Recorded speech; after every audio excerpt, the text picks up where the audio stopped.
Welcome to Terry's Kitchen, where we talk food, faith, and family. So today we're making a homemade cherry pie. We still have some fresh cherries from Sherry's cherry tree, and I thought, what a better time than let's make a cherry pie. So before we get started, I'd like to read out of Jesus' calling. I speak to you continually. My nature is to communicate, though not always in words. I fling glorious sunsets across the sky, day after day after day. I speak in the faces and voices of loved ones. I caress you with a gentle breeze that refreshes and delights you. I speak softly in the depths of your spirit, where I have taken up residence. You can find me in each moment. When you have eyes that see and ears that hear, ask my spirit to sharpen your spiritual eyesight and hearing. I rejoice each time you discover my presence. Practice looking and listening for me during quiet intervals. Gradually, you will find me in more and more of your moments. You will seek me and find me when you seek me above all else. Well, if that doesn't ring true, because the reason we are doing these videos is because the Lord's soft voice spoke to me that day about chicken pot pie. And today we're actually, Terry's Kitchen is abuzz. I'm taking some food to a couple friends of ours and making that chicken pot pie that I heard the Lord's voice that day to say we need to put that on video. And the reason for my videos in Terry's Kitchen on YouTube. So I've got chicken broth cooking and have made coleslaw and gonna share a cherry pie with them. So if you always or have extra food, always think of others and just give somebody that may be by themselves and take them that meal. It means so much. But thank you for letting me read that. I'm gonna wash my hands and we'll get started.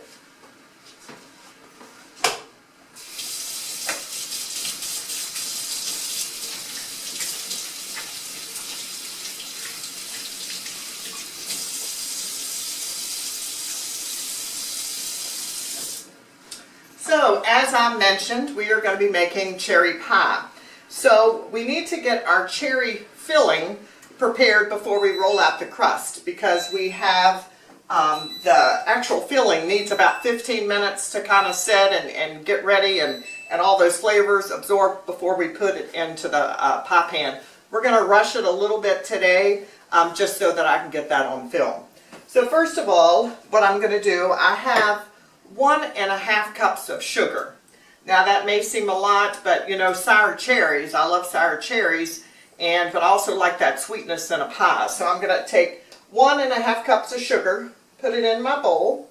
I have 3 tablespoons of cornstarch. Kind of stuck to my bowl there. And a 1/4 teaspoon of salt. So I'm just going to mix that around.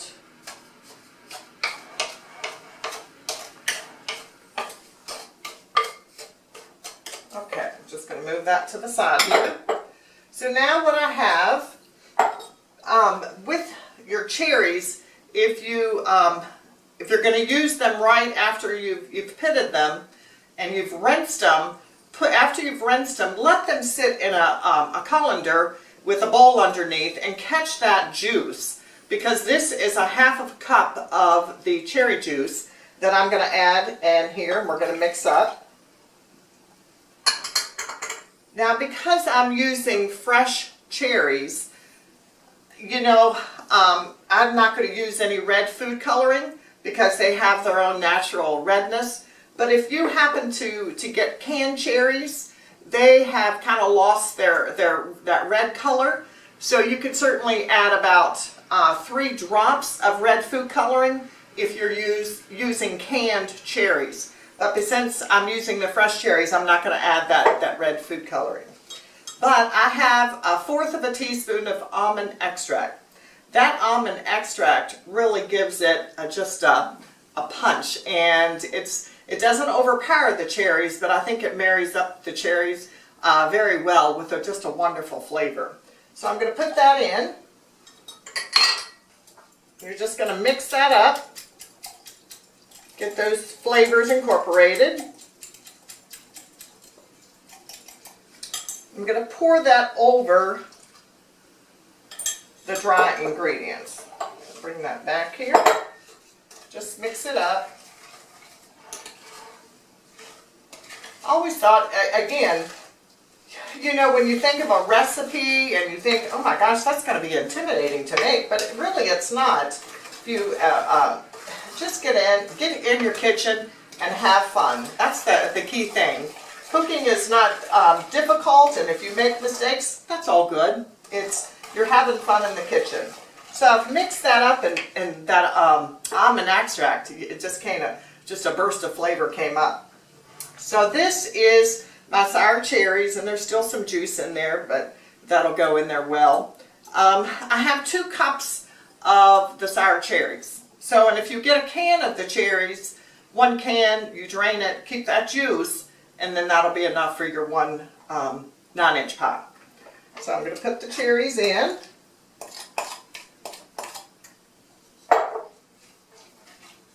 Mix that up.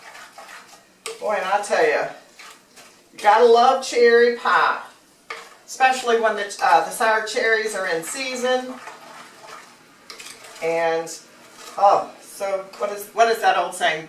Oh no, that's apple pie. I was going to say the saying baseball, apple pie, but we're going to make it cherry pie today. So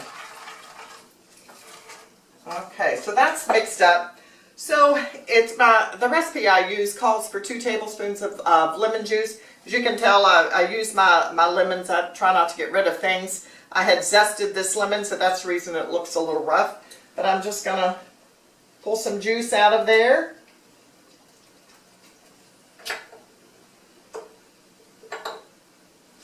And just pour that in. That's more than the 2 tablespoons, so I'm just going to put a little bit in. The lemon juice kind of, again, marries up with the flavor of your the fruit pie that you're making. Okay, so we're going to set that aside, let that just kind of sit as I go ahead and start our pie crust. So I have my 9-inch pie, and because I'm giving this away, I'm not using my good old white corn flour pie plate, but this way they don't have to return a pie plate to me. So I had already made my pie dough up, and this is enough dough for a 1 9-inch double crusted pie. So it has been sitting in the refrigerator, and again, to make my pie crust, it's 2 cups of flour, 3/4 cup of shortening Crisco, and a little dash of salt and cold water to mix that up to form a ball. So let me put some flour down. I have my oven preheating to 400 degrees, and then we'll put that in. So this is kind of the bigger side. Now, cherry pies or any fruit pie has a tendency to spill over. As all those juices are cooking and bubbling, you're going to find that it's going to probably spill over into your oven. I do have a pan today that I'm going to put some foil down. A lot of times I don't do that with a fruit pie, but because I'm going to be, after my pie bakes, I'm going to be putting that chicken pot pie in the oven, and I don't want a messy oven as I'm baking the other chicken pot pie. So, alright, so my dough looks like it's going to be big enough for my pie pan here. So I'm going to bring that over. So again, put your pie, after you've rolled it out, don't turn it, but then fold it in half, and then that way you can easily pick it up and put it in your pie pan.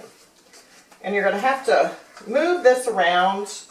I want to make sure that I've got a pretty good seal on that, under that bottom crust.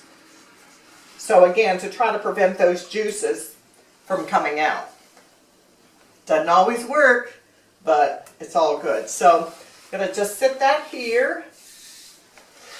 Then I'm going to roll the other one out as that way I'll be ready when I put the filling in.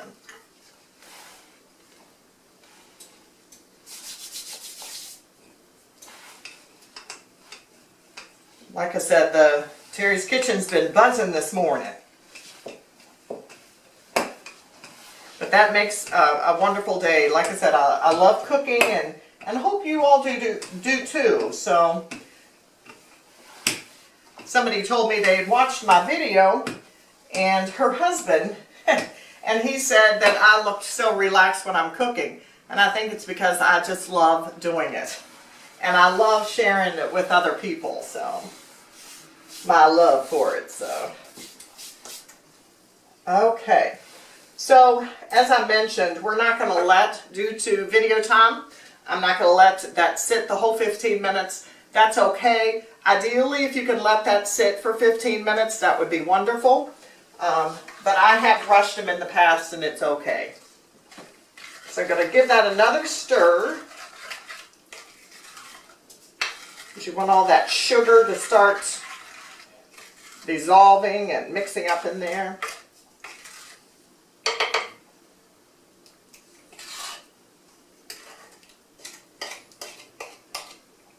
So that fit just perfectly. Get all that good juice, sugar, flavorings.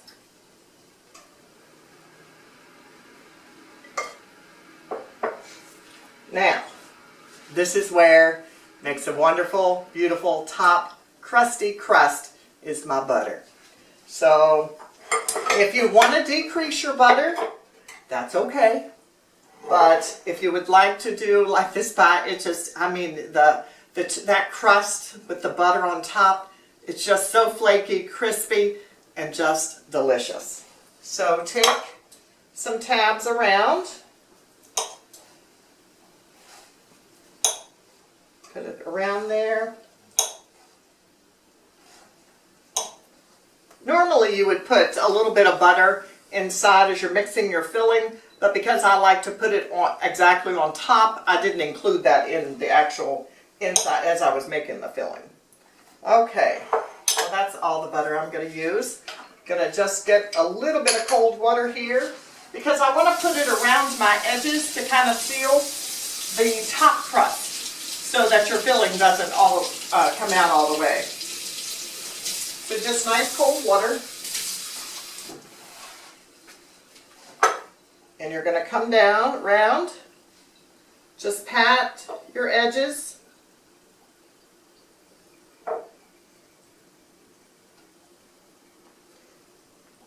I think the sweet cherries are out now, as well as I think still some sour cherries. I've never really made a cherry pie with the sweet cherries. I'm sure it would be fine, and maybe you wouldn't use as much sugar, but there's something about sour cherries that is just delicious. Okay, so you made your crust, folded it in half, and then come blanket over this way. Got a little bit of flour on the top there that I'm going to brush off.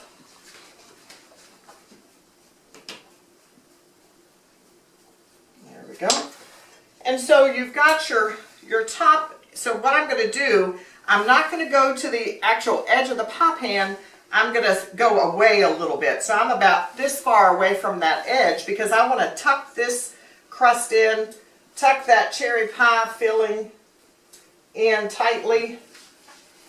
So hopefully we don't lose a lot of the juice, but I think we are because that's just a sign of a good cherry pie. All that good stuff rolling out.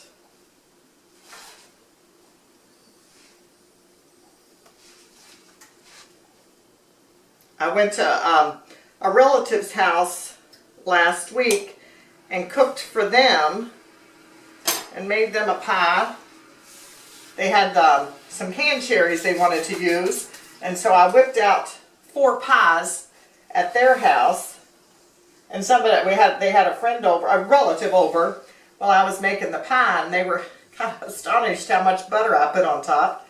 But again, I said, it just makes it all good and delicious. So what I'm doing is I'm kind of pinching those two crusts together and rolling it under. Again, trying to seal some of those that juice in there when it starts baking and boiling in there.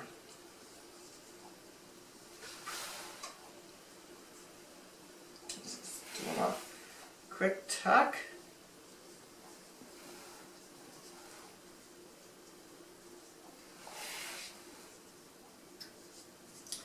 We're almost there.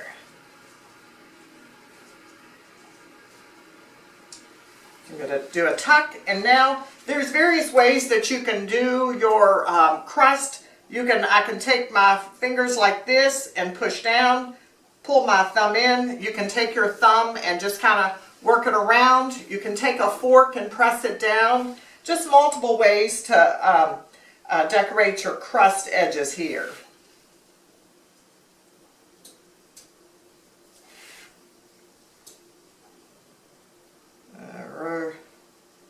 Coming around here, like if I'm making multiple pies, I'll change the way I do each one of them. Don't know why, just what I do. Change it up. So we got this here, so I'm just going to poke 4 holes around the top crust because as it bubbles in there, I want some of that steam to come out. So I'm just going to prick that.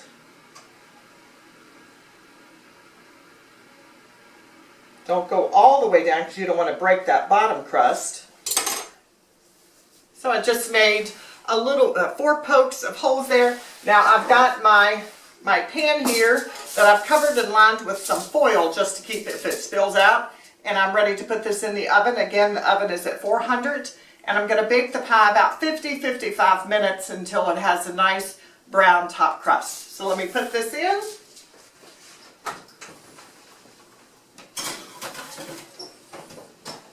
And we'll be back to show you what it looks like when it comes out of the oven. Unfortunately, I'm not going to be able to cut a slice and show you what it looks like on the inside because I'm giving the pie away. So be with you shortly. Well, our pies have finished baking. As you can see, I made another one. And I just want to give Sherry a cherry pie since we used her cherries from her cherry trees. So it baked probably for about 52 minutes. This one of them did not leak, but the other one had a little bit. So, but it certainly, I think, turned out very well. As you can tell that it's nice and brown on top, and that's from that butter. And so I'm just going to move on to I've got my chicken pot pie filling ready to go. And so I'm going to roll out some more crust to finish up so we can start our deliveries. Thank you so much for watching our videos, coming into our home virtually, liking, sharing, and subscribing. We do appreciate it, and blessings.